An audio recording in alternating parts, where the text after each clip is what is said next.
Nos acompaña nuestra hermana Sofía de la comunidad de San Miguel, allá en San Martín, Jilotepec.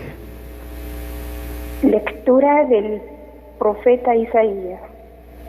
Esto dice el Señor a Semnás, mayordomo de palacio: te echaré de tu puesto y te destituiré de tu cargo. Aquel mismo día llamaré a mi siervo, a Eliacim, el hijo de Hilcías. Le vestiré tu túnica, le ceñiré tu banda, y le traspasaré tus poderes.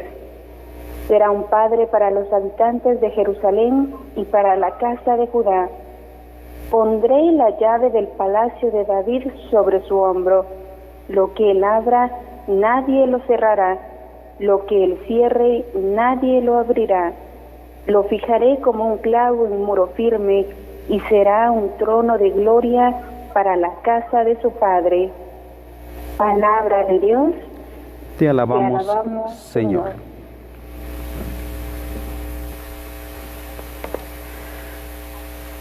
Tu misericordia es eterna, Señor. Tu misericordia es eterna, Señor. Te doy gracias, Señor, de todo corazón.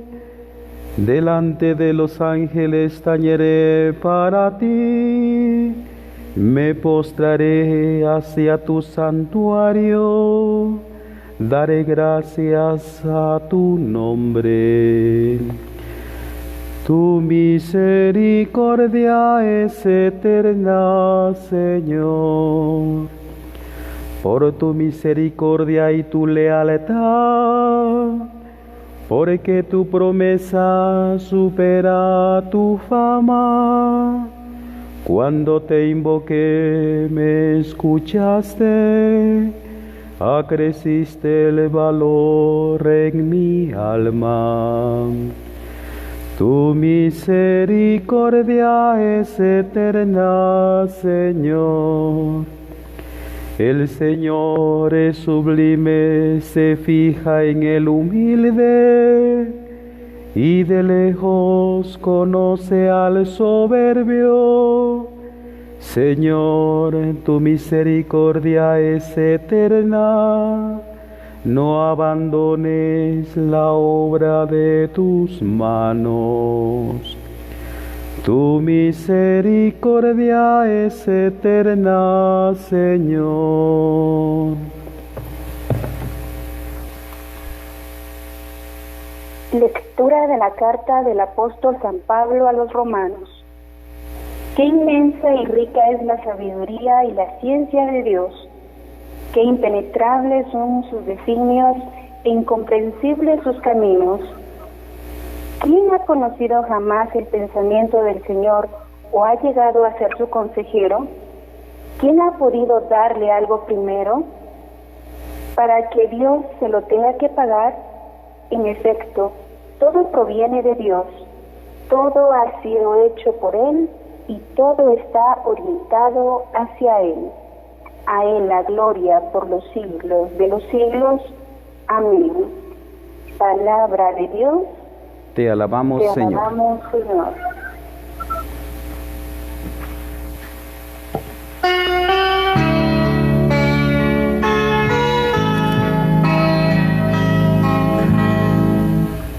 Aleluya, aleluya, aleluya.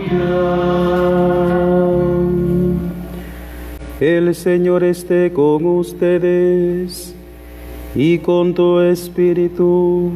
Lectura del Santo Evangelio según San Mateo. Gloria a ti, Señor. En aquel tiempo, cuando llegó Jesús a la región de Cesarea de Filipo, hizo esta pregunta a sus discípulos: ¿quién dice la gente que es el Hijo del Hombre? Ellos le respondieron: unos dicen que eres Juan el Bautista, otros que Elías, otros que Jeremías o alguno de los profetas. Luego les preguntó: ¿y ustedes quién dicen que soy yo? Simón Pedro tomó la palabra y le dijo: Tú eres el Mesías, el Hijo de Dios vivo. Jesús le dijo entonces: Dichoso tú, Simón, hijo de Juan, porque esto no te lo ha revelado ningún hombre, sino mi Padre que está en los cielos. Y yo te digo a ti que tú eres Pedro, y sobre esta piedra edificaré mi iglesia. Los poderes del infierno no prevalecerán sobre ella. Yo te daré las llaves del reino de los cielos. Todo lo que ates en la tierra quedará atado en el cielo, y todo lo que desates en la tierra quedará desatado en el cielo. Y les ordenó a sus discípulos que no dijeran a nadie que él era el Mesías. Palabra del Señor. Gloria a ti, Señor Jesús.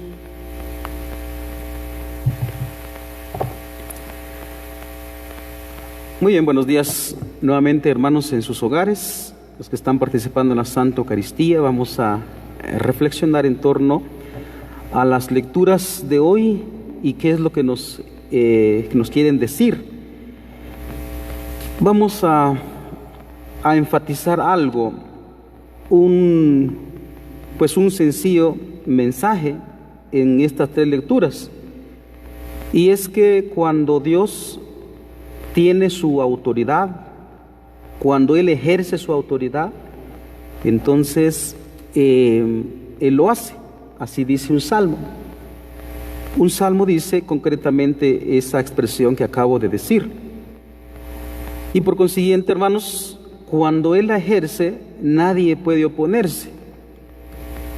Esa es la razón de por qué en la segunda lectura hemos escuchado este maravilloso himno de San Pablo. Dice: qué inmensa y rica es la sabiduría y ciencia de Dios, qué impenetrables son sus designios e incomprensibles sus caminos. Pero hace énfasis en una palabra que quisiera utilizar también. Dice: ¿quién ha conocido jamás el pensamiento del Señor o ha llegado a ser su consejero? ¿Quién ha sido su consejero? Dice también: ¿quién ha podido darle primero para que Él le tenga que pagar? Está haciendo ese énfasis, hermanos, porque Dios tiene ciertamente la autoridad a nivel del universo y nadie se le puede oponer. ¿Por qué enfatizo eso? Porque las lecturas nos llevan por esa línea. Cuando el Señor nombra a alguien, por ejemplo, aquí estamos en la primera lectura del profeta Isaías, cuando Isaías, viendo un sencillo cambio de una casa, ¿verdad? Dice acá, esto dice el Señor a Sebna, mayordomo del palacio: te echaré de tu puesto y te destituiré. Digamos, el simple cambio de un mayordomo, Isaías lo ve como una profecía a largo plazo, porque estamos hablando del siglo VI antes de Jesucristo, y lo ve también como un cambio, o más bien como aquello que anuncia al Mesías. Y como acabamos de observar y escuchar, es precisamente lo que nos ha dicho la lectura del Santo Evangelio, en donde Jesucristo nombra a Pedro como cabeza de esa iglesia que Él va a fundar. Muy bien, dicha esta introducción, quisiera hacer un recorrido histórico de ciertas cosas que nosotros lastimosamente hoy creemos y que trastocan lo que Dios ha hecho. De pronto podemos decir: ¿quién puede trastocar lo que Dios ha hecho? Efectivamente nadie. El problema es que nosotros somos seres, hijos de Dios, hemos sido creados libres. Y en ese sentido podemos no trastocar el plan de Dios, sino obedecerle o no obedecerle. Ese es el detalle. Por eso vamos a hacernos unas preguntas aquí, hermanos, dos preguntas para ser precisas. Primero, ¿por qué Dios puso al frente de su iglesia a una autoridad? Esa es la pregunta que vamos a tratar de responder. Me parece que no se requiere de gran habilidad intelectual y silogismos impresionantes para poder decir por qué. Sin embargo, lo vamos a responder. Segunda pregunta va a ser lo siguiente: ¿por qué nosotros desobedecemos a esa autoridad? Esa es la otra pregunta. Muy bien. Vamos a responder a la segunda. Fíjense que a lo largo de la historia, aunque tal vez no de la historia tan excesivamente larga y para atrás, sino en la historia reciente, estamos en el siglo XVI, año 1789 específicamente, en un mes de agosto de ese año, 1789, se llevó a cabo lo que se llamó la Revolución Francesa. Y allí se estableció algo que se llama la derecha o la izquierda, como de manera accidental, podríamos decirle. De manera accidental se enfatizó eso de la derecha o la izquierda. No nos toca hacer aquí un recorrido histórico específicamente concreto, porque no se trata de un recorrido histórico, sino de una homilía. Sin embargo, vamos a dar algunos pequeños detalles. Se trata, ¿verdad?, de ciertas cosas que se estaban dando en Europa, en Francia específicamente, y pues los que estaban a favor de, digamos, del rey, entonces se colocaban siempre a la derecha. Es algo así como aquellos privilegiados que estaban cerca del rey por nepotismo, por afinidad, por lo que usted quiera, pero estaban a la derecha del rey. Y los que no estaban, los que no son muy privilegiados, que digamos, estaban en el lado izquierdo. Y por consiguiente, ahí se define, como digo, de manera accidental, los que están a la derecha y los que están a la izquierda, del centro para la derecha y del centro para la izquierda. Y como digo, ahí se define, es decir, lo que quiero decir con esto es que los que están a la derecha son los que normalmente están a favor del rey, de un imperio o de un reinado, pero específicamente de la monarquía. De eso quiero decir, ¿verdad? Del rey, del que ejerce una autoridad. Los que están en la derecha son los que están a favor de aquello. Por el contrario, los que están a la izquierda son los que están como en contra de que un solo hombre ejerza tanto poder. Esa fue la Revolución Francesa por ciertas cosas que, como digo, que no voy a explicar, que se estaban dando en Francia. Y ahí se establece entonces esa mentalidad que trasciende hasta nuestros días. Entonces, de ahí viene la mayoría de partidos políticos, ¿verdad?, con sus nombres muy particulares, ¿no?, con sus nombres muy particulares, que están a la derecha o que están a la izquierda, que están a favor de esto, que a favor de los pobres o a favor de la autoridad, etcétera, etcétera, etcétera. Eso, sin embargo, todavía no cobra como valor en ese tiempo, sino que va a tomar como más auge en el año 1824, con la restauración, como decíamos, de la monarquía. Hay una restauración nuevamente. Y el sueño napoleónico, es decir, de aquel gran sueño que tenía aquel pequeño hombre Napoleón. Y de ahí viene lo que se llaman los libres pensadores. Libres pensadores son aquellos que eso tiene un poquito de énfasis en la época medieval, con los feudos, ¿verdad?, con la cuestión del comercio, ¿verdad? Entonces, ¿qué quiere decir libre pensadores? Significa que en ese tiempo todavía comandaba la iglesia, estaba demasiado unido todavía con los estados, con los reinos, estaba demasiado unido, y por consiguiente la mayoría de personas tenía que pues hacerle caso a lo que decía la iglesia o hacerle caso a lo que decía la corona, a la monarquía. Y por consiguiente hay unos que se rebelaron, como decía, en el ámbito del comercio. Entonces resulta que algunos decían, pues nosotros no tenemos que hacer caso al rey, nosotros no le debemos nada al Estado, y establecían ciudades muy particulares, ¿verdad?, allí en Francia, para que, o más bien por todo el mapa de Europa, porque no querían obedecer a aquellos grandes personajes porque tenían mucho poder. Muy bien, entonces de allí surge, como digo, esos libres pensadores que van como diciendo, pues nosotros no tenemos nada que ver con estas personas, con la iglesia o con el rey y con nadie. Y voy a hacer mención de un filósofo en particular, el famoso filósofo Immanuel Kant, en donde él escribe un libro que hay que conocer y que, como quien dice, ha formateado prácticamente, reseteado nuestra mente, nuestros esquemas mentales, cómo nos dirigimos. Un libro que se llama ¿Qué es la Ilustración?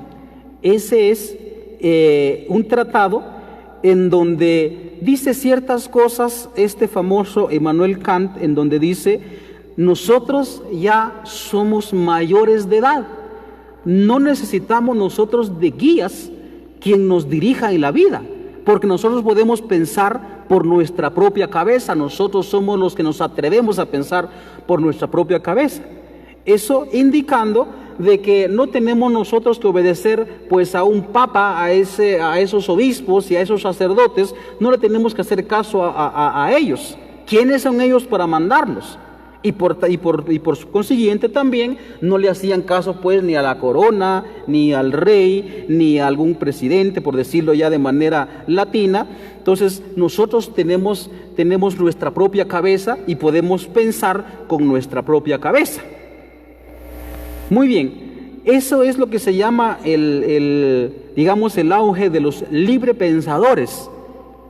Eso viene a enfatizar todavía algún otro filósofo que se llama Friedrich Nietzsche, ¿verdad? Él dice también precisamente casi que lo mismo, ya somos mayores de edad, ¿verdad? Incluso Friedrich Nietzsche, hablando sobre la iglesia, él se atreve a hacer algunas afirmaciones así brutales. Dice, por ejemplo, de los cristianos: solo el que tiene complejo de oveja necesita un pastor.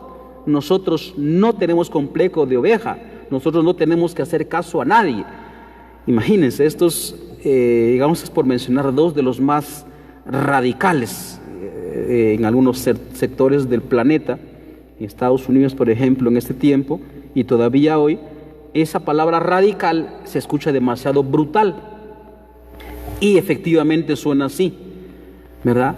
Y fíjense que de ahí viene toda esta cultura nuestra de desobediencia a la autoridad. Es decir, la mayoría estamos, como dicho filosóficamente y culturalmente, estamos la mayoría como del lado de la izquierda. Es decir, que despreciamos todo tipo de autoridad. Todo el presidente a mí no me manda la iglesia, a mí no me manda el obispo, a mí no me manda el sacerdote, ese que vaya a mandar a su casa si quiere. Yo he escuchado algunas afirmaciones demasiado así grotescas. Cuando el sacerdote dice y manda alguna cosa, algunos que son así groseros con la iglesia, no creen nada de lo que dice la iglesia, entonces se atreven a decir: ¿y ese padre quién es para mandar? Que busque mujer, que haga hijos y que mande, pero a mí no me va a venir a mandar nada. Perdonen que lo diga así de esa manera, ¿verdad? Pero ese es el tono de que mucha gente tiene a la hora de que la iglesia va a decir alguna cosa. Ese es el tono.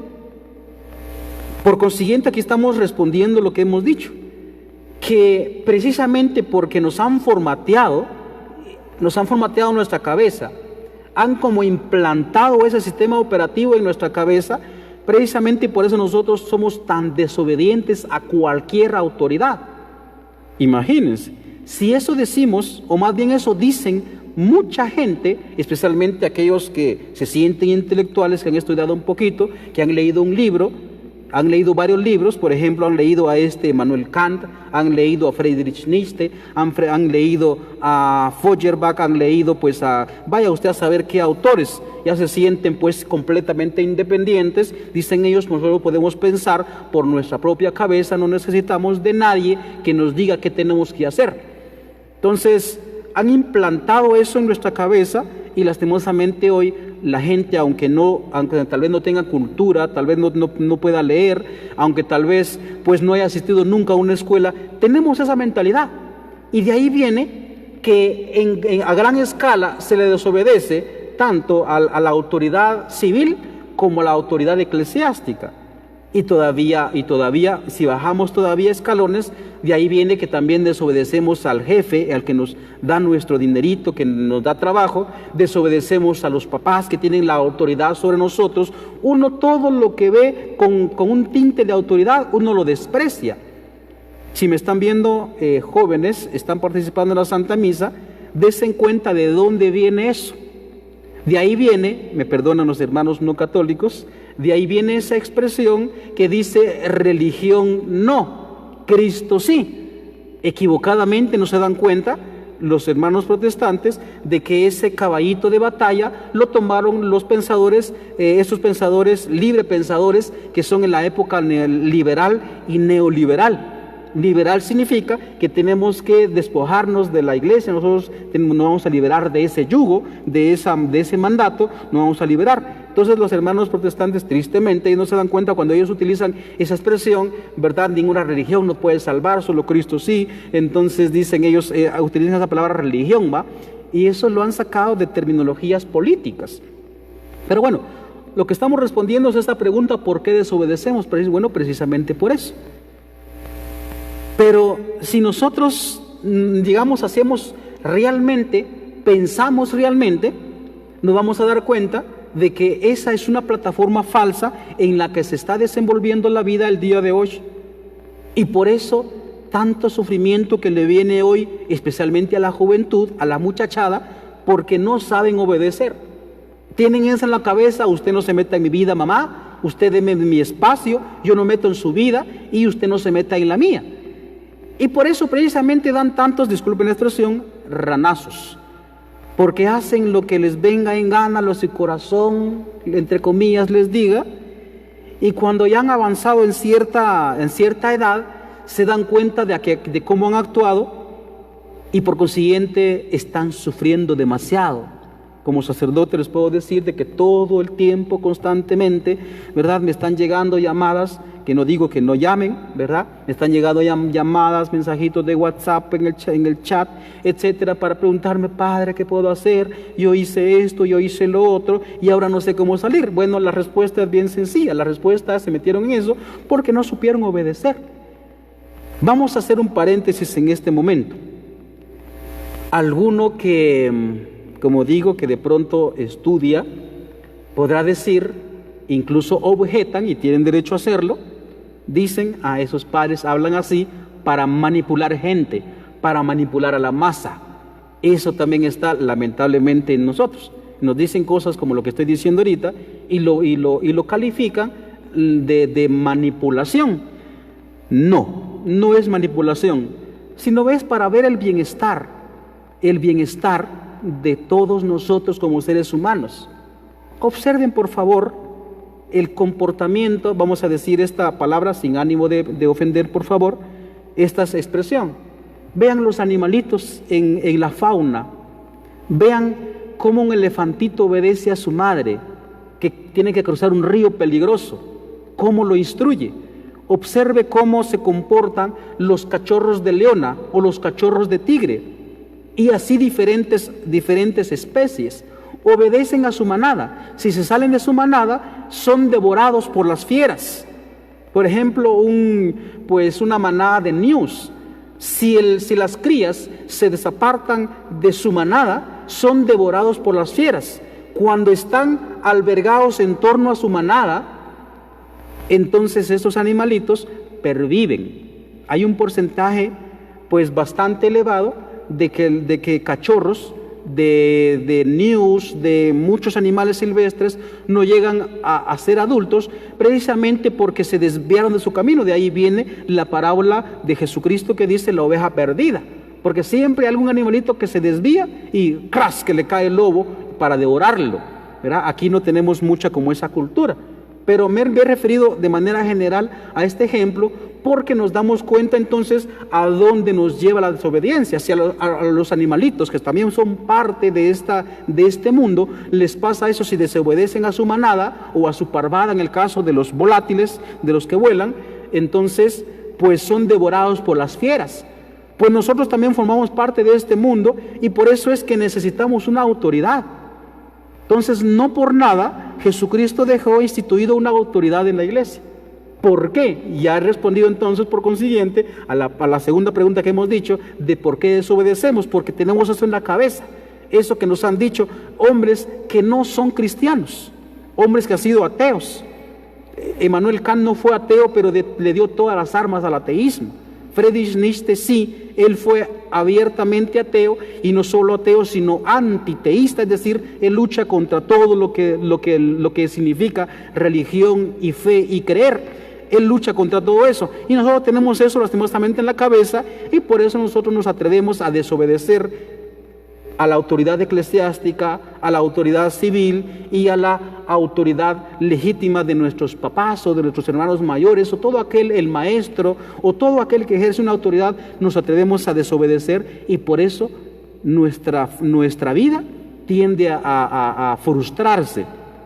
Y ya hemos respondido por lo siguiente: ¿por qué es la autoridad? Porque si no hay autoridad, hermanos, entonces se forma una anarquía a nivel global. Entonces todo mundo peleando contra todo mundo, y no, nosotros sabemos, hagamos de cuenta algo tan sencillo como una familia.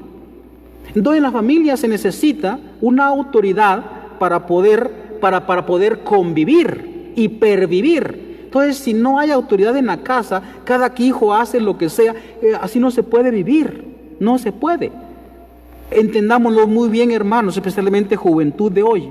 Entendámoslo bien, necesitamos la autoridad. Hay una pues la autoridad legítima que se nos está puesto para que nosotros tengamos orden en la vida. Como decimos a veces, Dios es un Dios de orden.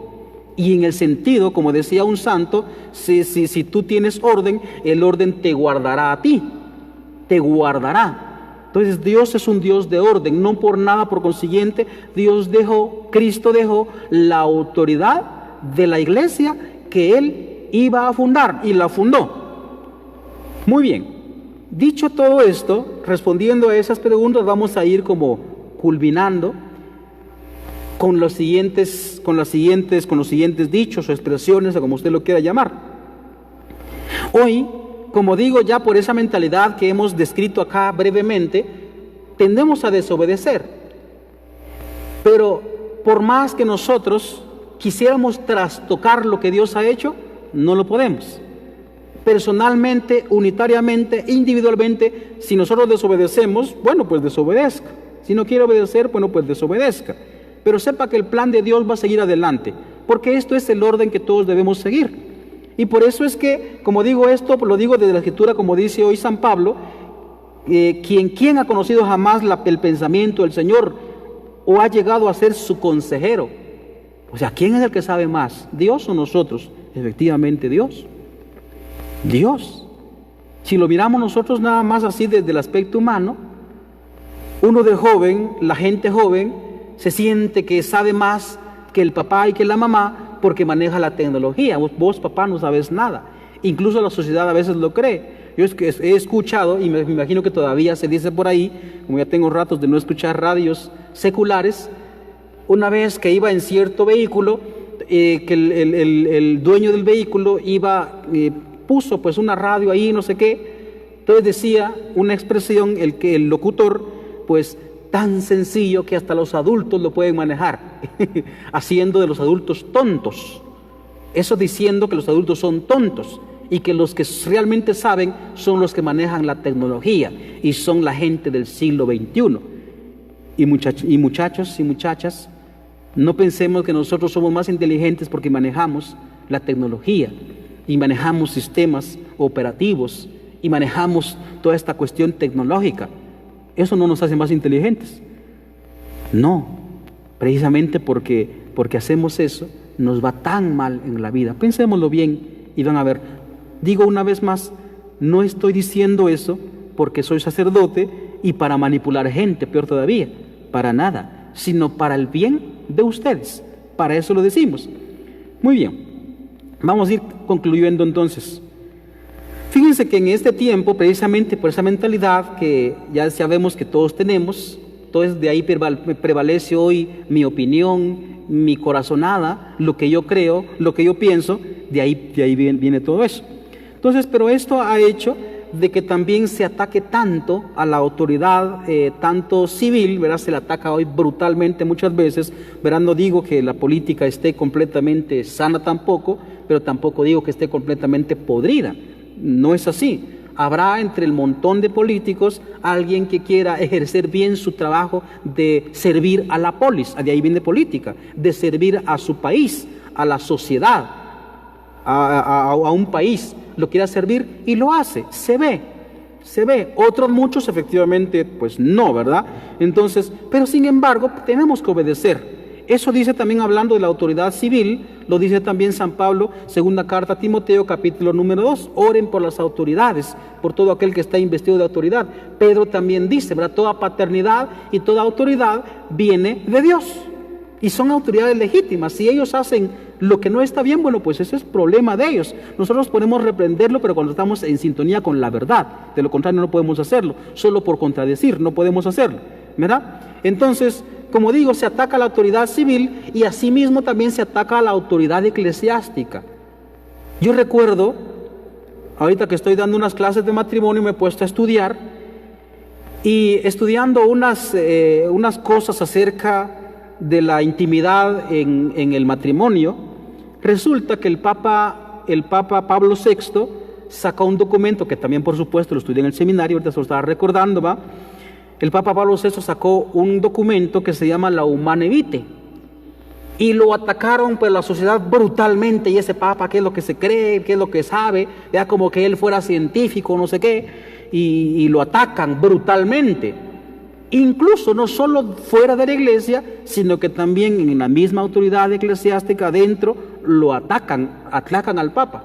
Sin embargo, 50 años después, incluso los mismos científicos le han dado la razón al Papa Pablo VI por decir lo que dijo en la Humane Vitae. Revise los matrimonios y las parejas recién casadas, lo que ella dice, que la metodología natural es malo y es pecado, es pecaminoso, porque se saca del objetivo la intimidad en el matrimonio. Bueno, y hoy también, yo recuerdo que hace unos meses también estuvieron atacando al Papa Francisco de Alemania y de toda la cuestión esta amazónica, de cosas que se quieren hacer allá y que quieren darse el permiso de introducir en la iglesia mentalidades que no son de Jesucristo.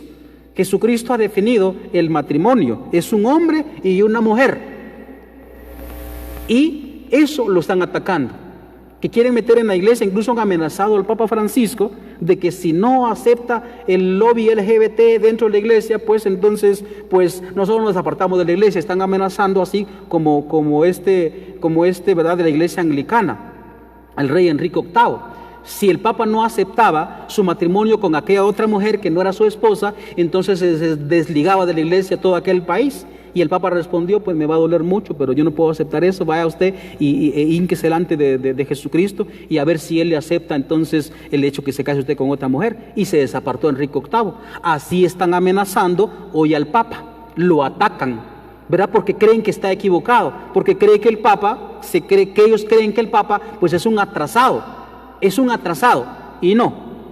En fin, si Jesucristo mismo dice, ni los poderes del infierno prevalecerán sobre ella, mucho menos nosotros pobrecitos humanitos. Lo atacan fuera de la iglesia y hay de nosotros si como cristianos atacamos también a la jerarquía eclesiástica, al sacerdote, al obispo o al papa, no porque de pronto humanamente no se puedan equivocar, sino porque están colocadas por Jesucristo. Están colocados por Jesucristo. Toda autoridad legítima reconozcamos que está para nuestro bien. Si desobedecemos, de ahí viene la frustración de nuestra vida y ahí viene el desorden, y disculpen la expresión que voy a decir un poquito fea, ahí viene el desmadre que estamos viviendo hoy muchas veces en la sociedad. ¿Por qué no hacemos caso hoy cuando se nos dice, pues quédense en casa? ¿Por qué no hacemos caso? Porque tenemos esto. Y sin embargo es para nuestro mal, ¿verdad? Porque nos vamos a morir todos si no hacemos caso. Ahí tienen pues un ejemplo muy, muy tangible para el día de hoy. Démosle gracias a Jesucristo y alabémoslo como hace San Pablo hoy en esta maravillosa doxología. Dice ¿quién ha conocido jamás el pensamiento del Señor o ha llegado a ser su consejero? Nadie, ¿verdad? Nadie le va a decir a Jesucristo, ¿verdad? Y recuerdo que alguien en la iglesia dijo eso tan bonito. Si Jesucristo no hubiera inventado el papado, nosotros lo hubiéramos hecho. ¿Por qué? Porque siempre necesitamos, digamos, desde la razón, uno sabe que necesita de la autoridad para que haya un orden, si no, esto es una anarquía completa, ¿verdad? Dice, en efecto, todo proviene de Dios, todo ha sido hecho por Él y todo está orientado a Él. Y escuchen cómo termina San Pablo maravillosamente. A Él la gloria por los siglos de los siglos. Amén, dice San Pablo. Nosotros también alabemos a Jesucristo, alabémoslo porque Él sabe lo que ha hecho y cómo dirige nuestras vidas a través de una autoridad que está velando por nuestro bien. Me refiero a la autoridad eclesiástica. Si lo hacen los políticos, bendito sea el nombre de Dios. Si no, pues Dios les pedirá cuentas a ellos, pero por nosotros que somos creyentes, obedezcamos a la autoridad legítima que se nos ha dado. Es para nuestro bien, no es para manipular cabezas. Aunque lo que nos dicen muchas veces la autoridad hace cortocircuito en nuestra cabeza, obedezcamos. Es para nuestro bien, para que seamos felices. Repito una vez más la doxología y termino. A Él la gloria por los siglos de los siglos. Amén.